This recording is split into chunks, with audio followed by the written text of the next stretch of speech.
Hello everybody, and welcome back to a brand new episode of Illegal Penske Cars IndyCar Career Mode here on the channel. I hope you're all having a great day. We are taking on the Indianapolis road course now, and very excited for this one now. And we are still seeking our first top 10 of our rookie season here as an IndyCar driver for this Ray Hall Letterman Lanigan racing team with the Mobile One colors on our car. But excited for this one leading into the Indy 500. You should be getting 2 episodes this week because I want to, of course, get the Indy 500 episode out also this weekend for the Indy 500 weekend. So stay tuned on that. Indy Road Course, Indy Oval, both coming your way this week, as I'm going to show you guys my quickest qualifying lap here now. And one thing we've been struggling with is qualifying, and we look at the last episode in Barber. It was so difficult to pass in Barber, which made our terrible qualifying effort even worse. But what I found was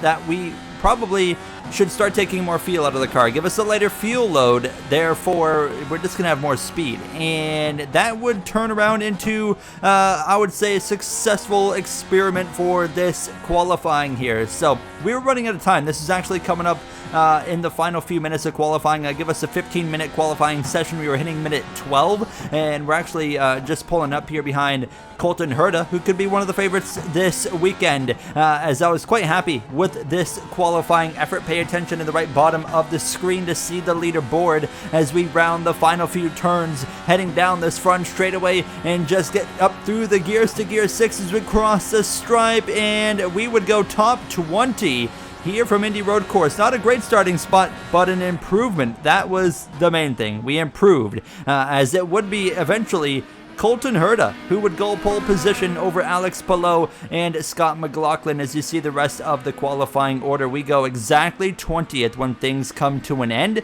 Stingray Robb and teammate Devlin DeFrancesco there all the way at the bottom of the grid.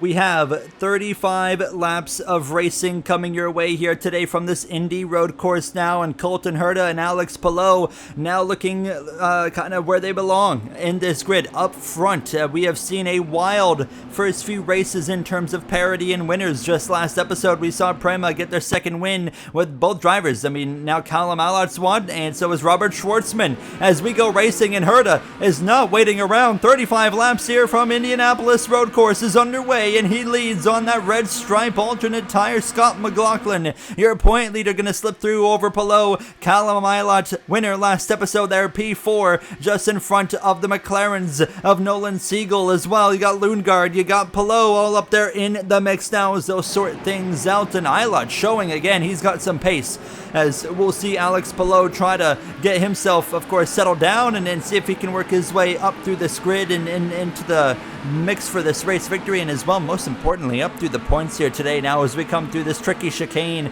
This is a high-speed chicane that is really going to throw some people off today, including myself potentially as well. Stingray Robb there at the back of the grid as Herta goes defensive over McLaughlin. Palou there as well trickles back there in P3, but Scott McLaughlin by far been the most consistent driver this season, and it shows as he continues to lead the point standings as well. A win under his belt this season, don't forget. So definitely not a surprise to see him running up towards the front, as I'm now to the left side of Marcus Armstrong, now looking for the move on the Meyershank driver. Can't quite make it happen here as we on the run into turn 1 we're able to gain a few spots. So we got up from 20th starting spot up to 18th, now looking for P17. You got Jacob Abel there, who missed the IRL Indy 500 there, just a few spots in front of us. Heartbreaking fashion for him to lose in. They just didn't quite have the speed in Indy 500 qualifying. Now as we're right to the back of Armstrong, we'll pull out a line now on the run into turn 1. We'll dive it up the inside. We'll clear him, and actually going too deep into turn 1. A mistake there made. We lose one spot out of it to Robert Schwartzman, who starts on pole for the IRL Indy 500. And what a dramatic qualifying run it was for him to get there in his first ever oval start. Very impressive nonetheless, but what's not impressive is me doing things like that. Starting lap 3, Alex Palou putting some pressure on Scott McLaughlin, who goes defensive into turn 1. Palou will go around the outside. They'll continue wheel to wheel. It's Penske versus Ganassi. Who's going to come out on top of this one now, as McLaughlin stays to the right side, has that inside line, but Alex Palou out of the turn is going to get the second position. Hello, Palou into P2, and he now looks to run down Colton Herta, who tries to run off in the distance, looking very strong early on. Herta qualifies pole, and he is driving away from the field, as we have seen, last episode in Barber as well. Kyle Malott, he was able to drive away from the field until some late pressure, of course, from Kyle Kirkwood, who had a very solid second place effort last time out in Alabama. As for myself, we've settled into P19 on this red stripe alternate, and just kind of letting things play out. You're seeing some good battles kind of taking place in front of us right there. Schwartzman is going to get the pass made on Marcus Armstrong, and there's a big difference between this Indy road course with this iRacing AI compared to Barber, and that's the difference is you can pass here unlike Barber, so you're going to see plenty of racing action today. We did, of course, actually make a bit of a mistake again there, so a few mistakes early on in this race, not exactly what we want here, but you see in the right bottom of your screen there, lap 5 of 35. We've got plenty of racing to go throughout this race. Strategy, of course, is going to play a factor. Could we see some cautions now? We saw the yellow unexpectedly in Barber. We saw a few crashes in Colton Herta, who was having a great run in Barber. Just like he is today. Of course, self-inflicted spin, parked it in a terrible spot, brings up the safety car. Now contact right there with Marcus Armstrong, who left us no room through the bend, and we run into each other somehow. We both avoid damage, and we both avoid a major incident that could have easily turned into. Marcus Ericsson's able to slip through, former Indy 500 winner right there, gets through into P19, and we would drop to P20 as I have another mistake, and that was my wake-up call right there. As Rossi and Ferrucci go by, I said, okay, we need to just calm down and just kind of settle in and just not be pressing the limits too much, because I have got some pace and we've got some respectable pace, and we're down to 22nd after starting 20th, jumping up to 18th. We're down to P22 after that. I know this car is better than where it's running right now. I feel like this is the most pace I've had so far this season, and we want to prove that. Ferrucci looking for a move now on the inside of Alexander Rossi. We have nowhere really to go, so we just kind of have to settle in behind them, and they're both on the black wall primary tires compared to our red stripe alternate. So we're going to have more grip, we're going to have more speed in these early laps, but it's not going to last forever, as we're already on lap 7 of 35, and it continues side by side. Rossi right, Ferrucci left for that AJ Foyt team. Who's going to come out on top? We're going to show the nose, maybe 3 wide. Didn't quite have confidence to make it 3 wide here. I didn't really feel like that would work. So we back out of it, and again, slipping and sliding. We are really struggling for grip early on in this race, and we give up another spot there to Connor Daly. Fortunately, we'll get back alongside the Junko Solinger Racing driver, and we'll just drill it into turn 1, and we'll get back clear of him. So it's like, okay, we got that job back done. Let's focus in on these guys, Ferrucci and Rossi, who continue to battle side by side. Now Ferrucci right, Rossi left. Who's going to come out on top of this one? You'd have to think it's going to be Ferrucci, but hold on. Rossi tries to fight back. Not quite enough. Now Ferrucci clear, and he'll try to run away immediately. I'll try to put some pressure on the back of Alex Rossi. We'll pull out to the right side, dive it up the inside, pull alongside into the corner, and we leave the space there for racing room on the left now, unlike what Formula 1 drivers do, and we'll continue side by side here through the final bend. And can we get clear? Yes, we can. There we go. Finally, a spot gained again, and we are really using up our push to pass. We're already closing in on the final 100 seconds available of it now, as we'll start to put the fight to one of the most aggressive drivers in IndyCar, Santino Ferrucci. We'll pull out to the right side and look for the move on the number 14. And now, as we head into the corner, looking to re-enter the top 20 side by side. Ferrucci not going to quite back out of it. We have to leave that room there for him on the left side. He is going to keep it alongside.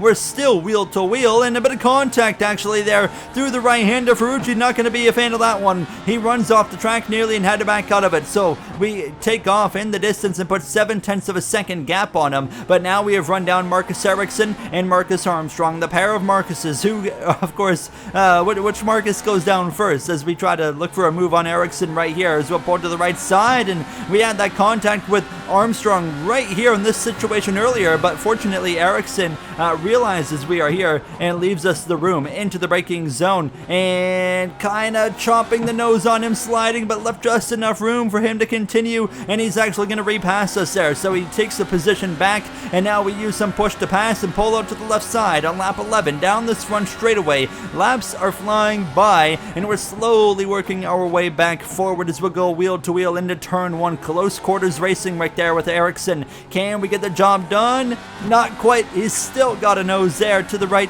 rear of our car. Now as we now slip and slide a little bit, go wide, caught some marbles, and now Ericsson's clear. Here comes Ferrucci up the inside contact. He chucks us off a little bit there. Getting physical was Ferrucci, and we lose out to him, and again Rossi goes through. Now we have to try and go and get these 2 spots back again as we're already coming up on lap 12. Very frustrating as we do get back through on Rossi, but Ferrucci giving it back to me. Now as you see the battle for 3rd and 2nd seating up, Callum Ilot's going to go around Scott McLaughlin, and in between him and Alex Below, who was not driven away. Herta, however, speaking of driven away, is doing exactly that. He is putting a gap, a very comfortable gap on 2nd and 3rd. He is several seconds in front of 2nd position of Alex Below. As we continue behind Ferrucci, we come to another lap later, and Callum Ilott now maybe he's going to have a chance to go after Palou. Here he goes around the outside. Your Barber winner, showing maybe it wasn't a fluke. How about this? The all-new team of Prema and Callum Ilott through into P2 as we are all over the back of Ferrucci now through the chicane. We pull out to the right side. Who's going to come out on top of this battle? I know we're losing time battling with this guy, so I'm trying to make it as quick as possible as we head into the braking zone. Wheel to wheel, a little bit wide. We keep the nose, not quite. And now Ferrucci stays clear as we'll again look for a move as now drivers, you see at the top of the screen, are coming into the pits as we sail it off into the corner. We take the spot. Switchback from Ferrucci. Great racing here from this Indy road course now as this battle is potentially far from over. Now several drivers into the pits, but we just continue to kind of focus in on our own race. We're going to run this long as Ferrucci's going to come fighting back at us now. He's on that push to pass. I'm trying to save a little bit of my push to pass because we have used up a lot of it. Into turn number 1, and again we're side by side with Santino Ferrucci now as we slip a little bit, and now we go a little wide on the exit of turn 2. Still wheel to wheel as we head down towards the next corner. I am not lifting for this chicane. We saw what happened earlier. We're going to do it. We're both committing side by side through the high speed chicane. We go up over the curbs, we clear, but it unsettled the car. On the push to pass button, Ferrucci comes back at us now. Rossi joining the conversation as well, as this is a battle that just will not end. Ferrucci will not give it up now as we continue wheel to wheel for, the entirety of the last lap it's felt like here. Can we get the job done, or Ferrucci, can he get back in front of us? And the answer is it's going in the direction of Ferrucci. He re-clears us and will run away as the leader of Colton Herta now comes into the pits and bringing in McLaughlin as well. Alex Palou has stayed out on the racetrack. He's going long. We are going long as well. I feel like going long is going to be the way to go. So we are not going to go right to the end of our fuel window because at the end of the day we are going to need some Blackwall primary tires, and I don't want to take these red stripes too far because they eventually, of course, are going to die out. We eventually end up just in a bit of a break from battle here with Santino Ferrucci, who just kind of suddenly seemed to have enough pace. I felt like we had hit the transition to where the Blackwall primaries were now better, and I was actually struggling to, as you can see here, keep up with him. So right now we're just outside of the top 10 due to drivers that have pitted. So we're P12. And now I am looking at potential pit stops here. We're at lap 16. We've got 20 laps to go. We could come in, we put 16 on the alternates, we put maybe 20 on the Blackwall primary. So let's come in, we're going to fuel up, we're in the fuel window now, so we'll pit. Of course, if you pitted already, it is in the fuel window. This is only a one-stop race. We'll get down to 40 miles per hour there, and we'll come in for 4 brand new tires, and we're going to be, like I said, putting on the Firestone Blackwall primary. So a little bit less grip, but more life long term, and they will hopefully be better towards the end of this race. Now, some of our direct competitors were already on the Blackwall primary, so they're going to be switching over to those red stripe alternates and probably have more pace. But you're going to see, we're going to come out here behind Louis Foster, who's going to be right alongside us, actually, as we come out of turn 1. No, we'll be ahead of him, but we are about 3 seconds behind Marcus Ericsson. So you can see that through that pit cycle, the gap hasn't really changed a whole lot, but now it's up for me right here to maximize my pace. We need to maximize the pace and have these tires warmed up and be ready, because we know more drivers are going to be pitting and they'll be coming out on cold tires and they're going to be struggling quite hard. So we come to lap 19, approaching lap 20 of this race, using some more push to pass at this point. Callum Ilott currently out front of Palou. Those two have not pitted yet. They will be coming in right now, actually. So as I'm heading into turn 1, you can see on the relative they are dropping like a rock. That's because they're in the pits. Now, Ilott would actually lose out in the pit lane to Alex Palou. So Palou's going to leapfrog him for what would be a net P2. As you can see now, Christian Rasmussen loses out to Marcus Ericsson, who's just a few tenths of a seconds in front of us here as we have some slipstream. We'll pull out to the left side and we're going to dive one up the inside here and try to gain the position. Now we're going to slowly start to settle into some better positions here as the pit cycle works its way through over this next lap or so. So we're really going to see where we kind of stack up. And look at this run. Now to the right side of Marcus Ericsson, wheel to wheel, just leaves enough room right there alongside us as we head into the braking zone. We clear him, and now we're up to the back of Rinus VK. Schwartzman 2 seconds down the road now, as we'll get right to the back of VK. We'll pull out left to the inside line, and this will be another spot gain. So we are putting a good pace. I was feeling way more comfortable and confident on the Blackwall primary compared to the grippier red stripe alternate. I felt like I was just overstepping the limit too easily on the red stripe.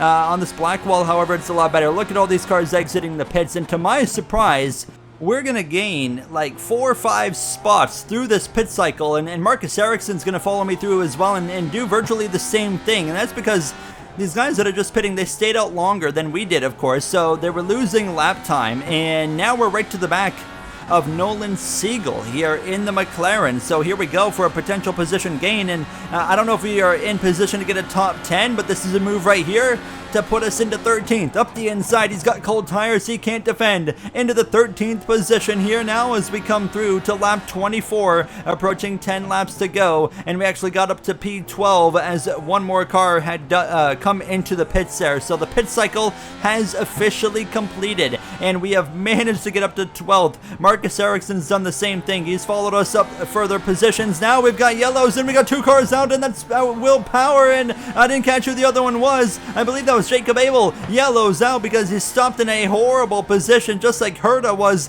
in Barber, and we'll get an immediate replay here, and they are going to come together in the chicane. I mean, Power just runs into the back of Jacob Abel and wrecks them both, and Abel is parked in such a dangerous spot. We were forced to throw the safety car, and look at on board right here. Oh my goodness, that's rough. Safety car is out. Colton Herta, his lead has vanished, and now he is going to have to hold off Alex Palou. You see some lap traffic in between them there. But we just gained 2 more spots, of course, from Power and Abel colliding. So we're now, for this restart, up to 10th position.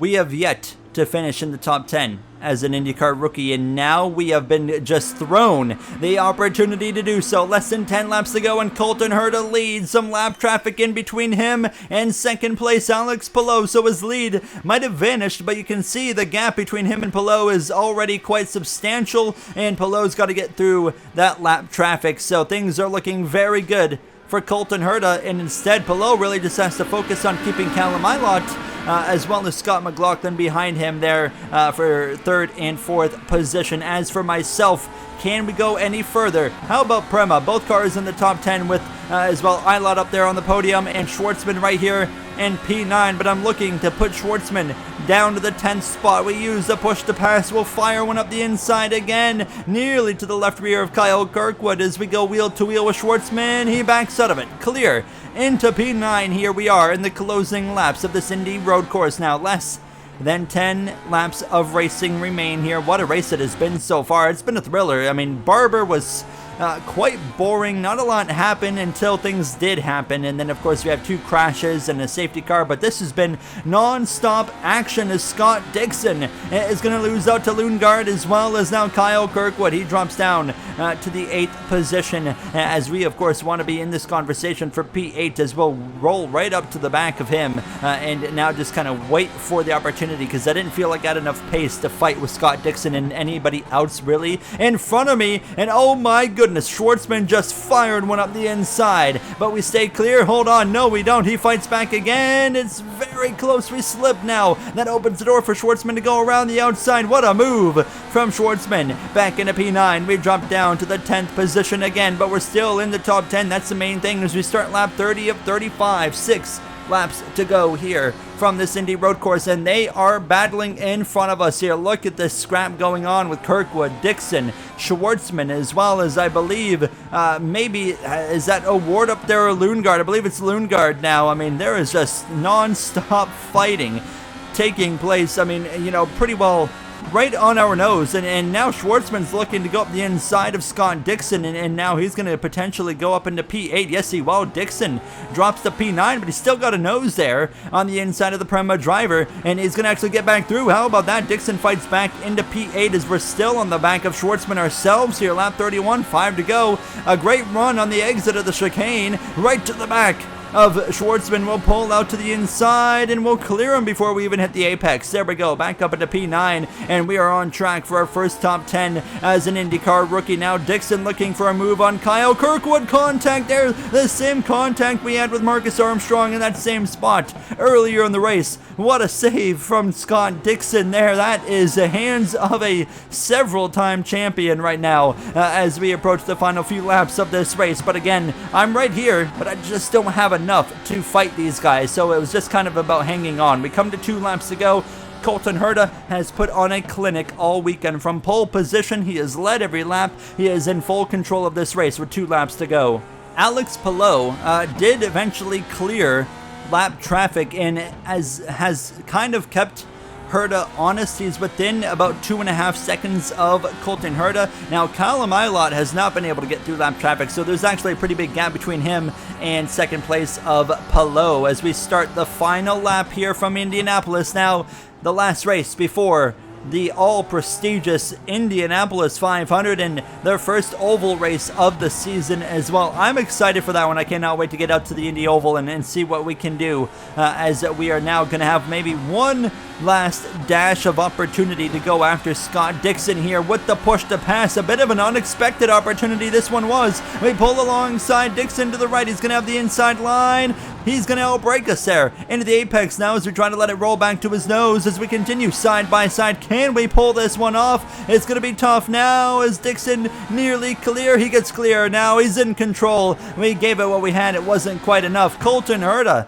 rounds the final few turns a few seconds in front of Alex Palou, and through the final bend for the first time this season, Colton Herta is going to win from Indianapolis road course, and that is significantly going to help his point situation after, of course, the just disastrous end for him in Barber. It's Callum Ilott in P3 over Scott McLaughlin in P4 as he would hold off Christian Lundgaard in that 5th position. We round the final turn, P9, our first top 10 as an IndyCar rookie. Finally, we pull it off. We used some strategy, of course, by pitting a little bit earlier and using the lap time to get us to track position, and then a very luckily timed yellow really helped us as well. As you'll see, the finishing order on your screen. P9 for us, couldn't be any happier with that. Schwartzman in the top 10 puts both Prema drivers in that top 10. Newgarden in P12 behind Nolan Siegel, but looking towards the bottom, I mean, of course, Will Power after the crash in 23rd. Louis Foster and Santino Ferrucci had some issues that put him all the way at the back of the grid. Looking at the point standings, McLaughlin is ahead of Callum Ilott by 11 points. Of course, gave up a little bit here today. Then Kyle Kirkwood there rounding off the podium as you see the rest of your standings scroll. For us down in 20th, 90 points out, but we made gains today. That's the main thing heading into this Indianapolis 500. It is going to be a thriller and the most dangerous race for oval racing. It is going to be an exciting one. I'll see you guys then. Thank you for watching and have a great day.